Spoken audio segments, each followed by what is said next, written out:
የምሰራው እዚሁ አካባቢ ነው አሁን ለኔ በጣም ምቾት እኔ እስከ ስቴዲየም ድረስ ነው የሚሄደው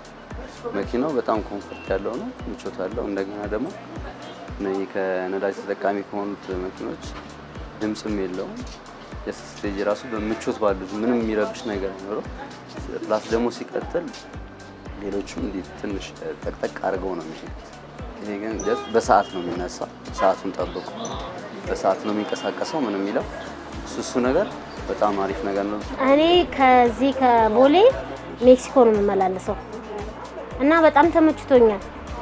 ሳንቲሙም ከአቅሜ ጋራ የሚሄድ ነው አሪፍ ነው እና ምቾት አለው በሚሄድበት ሰዓት ራሱ የሚሄድ ሁሉ አይመስለኝም ተኝቼ ሁሉ ዘና ብዬ ነው የሚሄደው ተመችቶኛል በጣም እንደምታየው እነሱ ከመምጣታቸው በፊት እዚህ አካባቢ በጣም ሰልፍ ይበዛ ነበር ያው ሰራተኛ መውጫና መግቢያ ሰዓት በጣም ሰልፍ አለ ድብድብ ውስጥ ነበር አሁን እነሱ ከመጡ ጀምሮ ግን ያው በነፃነት ቱሩ ነው የሚመላለሱት ሰዓት አይገድቡ እና አገልግሎታቸው በጣም ጥሩ ነው እስካሁን ድረስ እንግዲህ ቆንጆ ነው ወደናኛ ወንበሮቹ ቆንጆ ናቸው አንደኛ ደግሞ ለአካል ጉዳተኛ ዝቅ ያለ ነው ጉዳተኞች ሽማግሌዎች እንደ ልብ መውጣት እንደ ልብ መግባት ይችላሉ ያው ዝቅ ያለ ስለሆነ በዚህ በጣም ተመራጭ ነው ከዚህ በፊት የምንሰራባቸው መስሪያ ቤቶች ነበሩ በናፍጣ ተሽከርካሪዎች ነበር የምንንቀሳቀሰው አሁን ላይ በኤሌክትሪክ እንደመንቀሳቀሱ ምቾትም አለው ከአየር ብክለትም ነፃ ነው እንዲሁም ደግሞ ለከተማውም እንዳያችሁት ከለሩም ለየት ያለ ስለሆነ አንድ የከተማው በተናው ካለው የከተማ እንቅስቃሴ አንፃር ደህንነቱ በተመለከተ ተሳፋሪዎቹ በምቾት ነው እየተንቀሳቀሱ ያሉት ምክንያቱም ካሜራ ሴኩሪቲ ካሜራዎች አሉት የመረጃ ደህንነትም አለው እነሱንም እያስተላለፈን መውረድ ባለባቸው ሰዓት ኤክስፕረስ እንደመሆኑም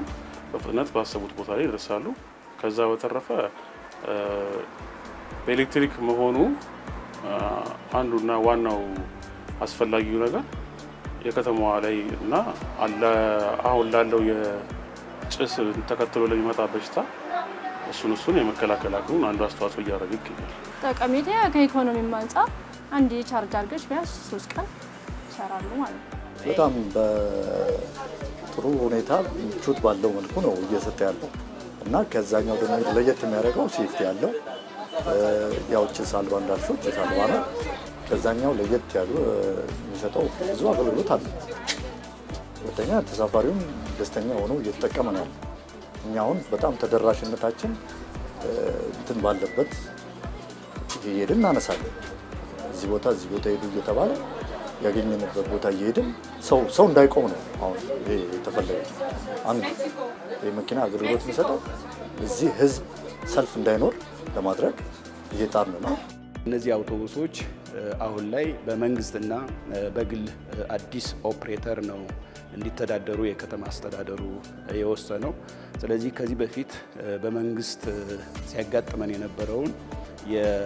የአገልግሎቱን በብቃት የመጠቀም ችግር ሙሉ በሙሉ የሚፈታበት ሁኔታ ይኖራል ብለን ነው የምናስበው ከጅምሩም ያየነው